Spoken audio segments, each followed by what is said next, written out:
Hey, what's up? Movement Finger Skate here, and I just got my shipment from Flatface in.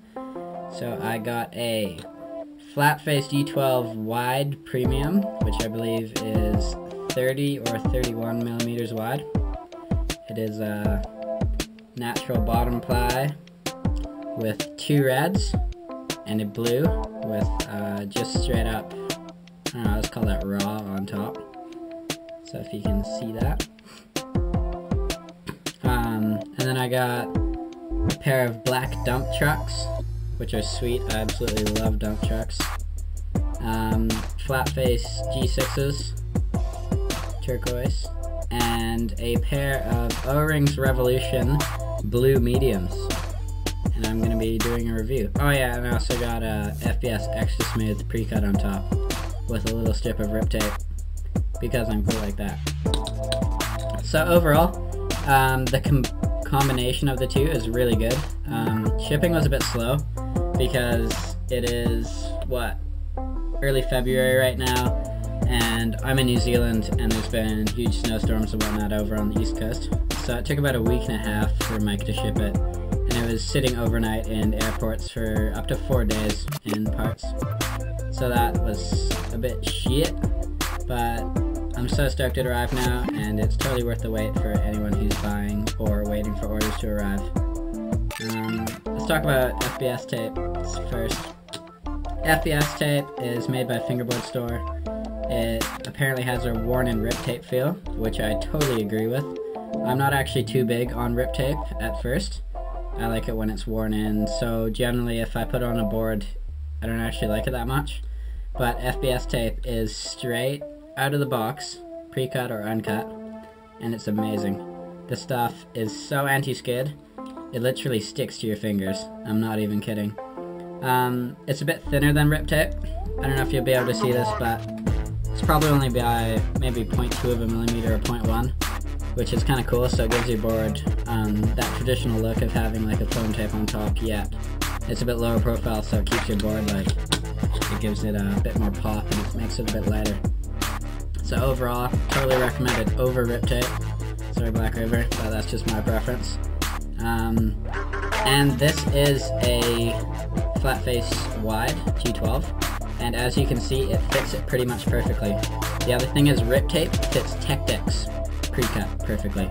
So if I were to have pre-cut on this board, it would probably have, well, the borders around the deck where the actual ply is would probably be like at least a mil or 2 on each side, and it ends up looking really bad. I don't have a board to show you right now, but I'm sure you'll be able to see it somewhere on the internet. Onto the deck now. The deck, as Flatface comes, are amazing, hands down. The lacquer's amazing. Get some light in on here.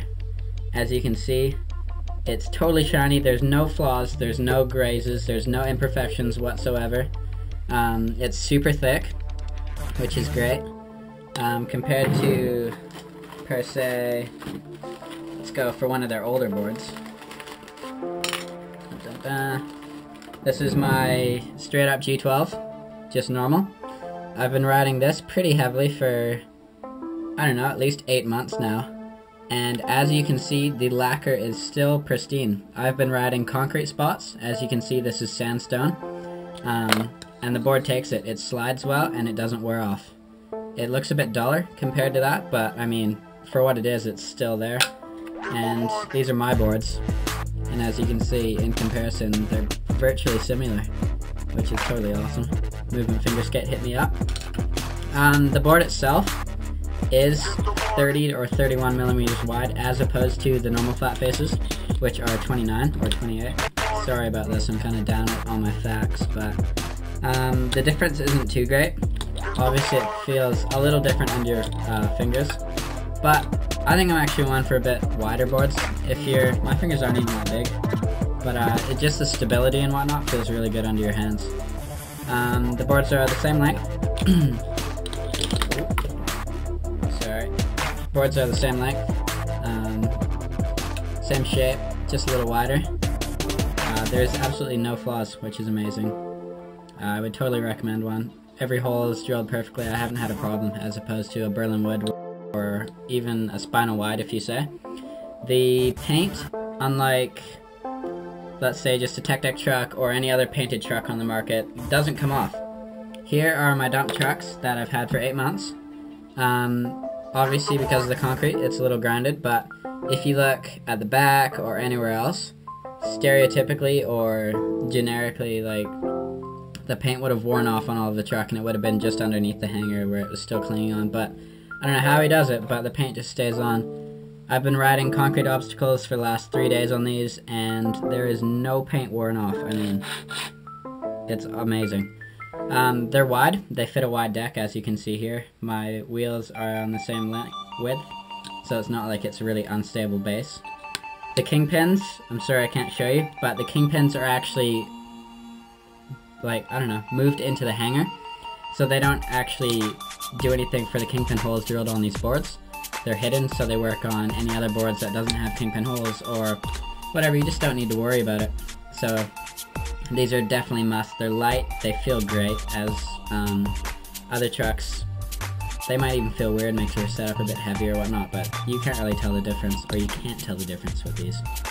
So yeah, definitely I would recommend so far the FBS, Flatface boards, of course, dump trucks, and now I'm going to move on to O-Rings Revolution. I got the blue mediums, and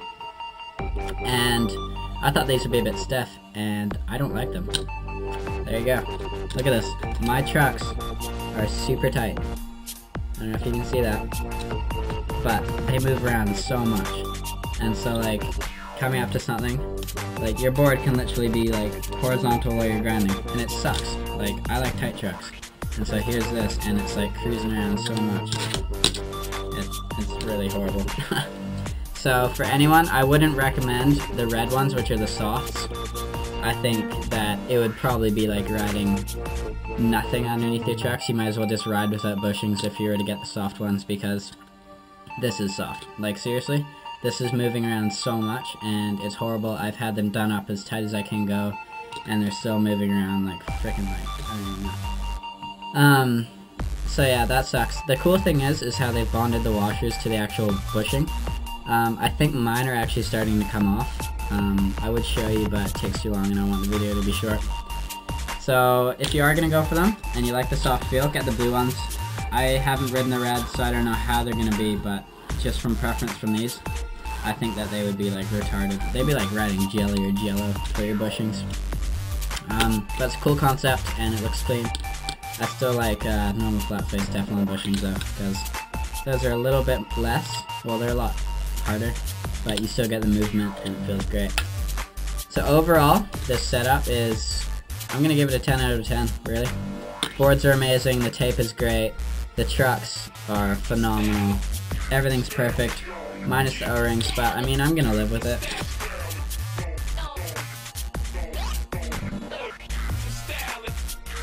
So yeah, movement finger skates, hit up our website or our store, comment if you want to buy some boards from us. As I said, here's one, nice, there's kickflip for you, and it feels good, so, you know what, peace out.